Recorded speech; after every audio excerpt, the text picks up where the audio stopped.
Bonjour communauté critique, ici Kim et aujourd'hui à De Joyeux Petits Monstres, on parle de contraste et d'harmonie.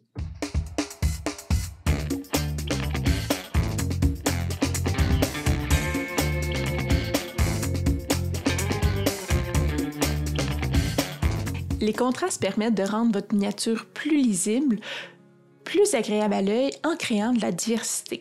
Considérant que la plupart de vos minis vont être sur une table de jeu à une certaine distance de votre regard, c'est important d'avoir de bons contrastes pour qu'elles soient jolies de loin. De plus, les contrastes permettent de créer des figurines qui sont crédibles pour notre cerveau, les rendant plus agréables à regarder.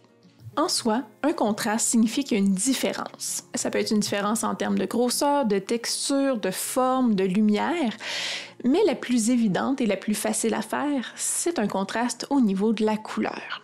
Premièrement, il y a le contraste pur, qui est le contraste au niveau de la teinte. Ici, pour avoir un contraste marqué, il suffit d'aller chercher deux couleurs à l'opposé sur le cercle chromatique. Le contraste au niveau de la teinte peut se faire à n'importe quel niveau de saturation, puis on n'a pas besoin de respecter le même niveau de saturation lorsqu'on le fait. Comme mentionné dans la vidéo sur la théorie de la couleur, des teintes plus chaudes vont sembler plus près de nous et donc vont attirer davantage le regard que les teintes plus froides. Ce qui nous amène à la possibilité de créer un deuxième type de contraste, qui est le contraste de chaleur. Ce type de contraste-là permet de créer vraiment une ambiance sur votre mini. Toutefois, pensez à utiliser ce contraste-là pour simuler une situation, des sources de lumière extérieures qui vont être différentes, par exemple, et non pas l'utiliser de manière aléatoire sur votre miniature qui va sembler désharmonieux et qui va sembler irréaliste à l'œil. Ensuite, le contraste clair-obscur est le contraste au niveau de la clarté des couleurs utilisées. Donc, on se rappelle que la luminance, la clarté, c'est la place sur l'échelle de nuances, de tons et d'ombre d'une teinte. Ici, on essaie de créer du dynamisme en créant des zones d'ombre et de lumière sur votre figurine. Ça permet d'accentuer les volumes et les formes naturelles de cette dernière. Il est à noter que certaines couleurs ont naturellement une luminance plus faible que d'autres. Ainsi, pour deux couleurs à 100% de saturation, une sera plus sombre que la seconde. En général, les rouges et surtout les bleus vont être moins clairs que les jaunes ou les verts. Comme la luminance naturelle du bleu est plus faible que celle du vert, ça explique aussi pourquoi il est plus difficile de créer des effets de lumière bleue que de vert et qu'il faut ajouter beaucoup de blanc pour y arriver. Aussi, on va voir dans une prochaine vidéo comment on peut utiliser le bleu plutôt que le noir pour assombrir nos teintes et pour créer des ombrages qui sont plus riches. La luminance plus faible du bleu explique en partie pourquoi c'est possible de faire comme ça. De la même manière, c'est possible d'ajouter des teintes de jaune à une couleur plutôt que le blanc pour la rendre plus lumineuse. Procéder ainsi en mettant du bleu ou du jaune pour assombrir ou éclaircir une teinte permet de garder un niveau de saturation élevé dans une couleur tout en créant plus de luminance ou moins de luminance. Avec ces petits trucs, c'est aussi possible de créer à la fois un contraste au niveau de la clarté et aussi au niveau de la teinte. Finalement, en poussant le contraste de luminance à un niveau plus intense, il est possible de créer l'illusion de métal sur notre figurine. Comme le métal réfléchit la lumière, ce dernier possède des ondes de lumière très claires et des ondes d'ombre très sombres. C'est un des aspects clés pour créer du non-métal métallique que nous verrons dans une prochaine vidéo. Un dernier truc pour augmenter votre contraste au niveau de la luminance, c'est de repasser dans les plis de votre figurine avec un ombre qui est très sombre et sur les extrémités de votre figurine avec une teinte très claire. Les formes seront ainsi accentuées et tout semblera plus dynamique. Les contrastes au niveau de la saturation permettent aussi à l'œil de se reposer. Si l'entièreté de votre figurine est à son plus haut niveau de saturation, l'œil va se fatiguer et ne saura pas où se reposer.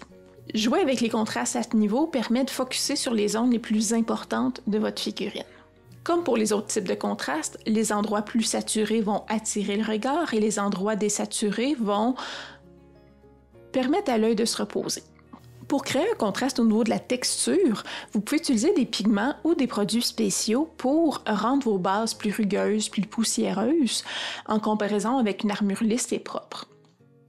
N'hésitez pas non plus à utiliser vos bases pour créer un contraste avec vos minis. Ça permet de rendre le tout plus dynamique sans surcharger votre figurine.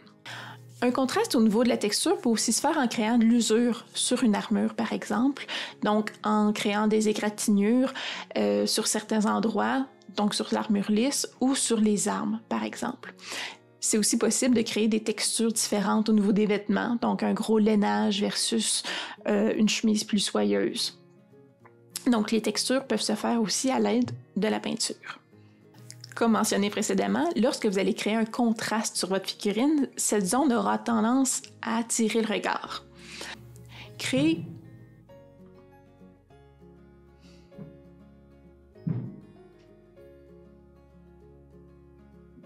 un reflet dans une visière en jouant sur les teintes. Oh, il y avait un chat dans mon armoire. Créer un reflet d'une couleur dans une visière en jouant avec les teintes ou rendre les visages plus lumineux que le bas de la figurine permet d'attirer le regard sur les zones les plus importantes de votre mini.